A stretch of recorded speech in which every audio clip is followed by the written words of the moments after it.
Napaka-cute, 18 nag-I love you kay Stel pero si Ken ang sumagot.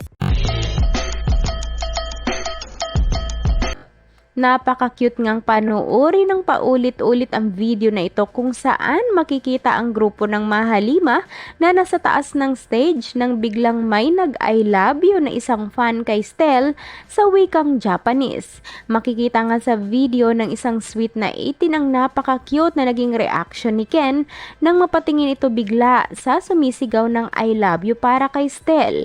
Sabay hindi ito nagdalawang isip na mag-finger heart sign.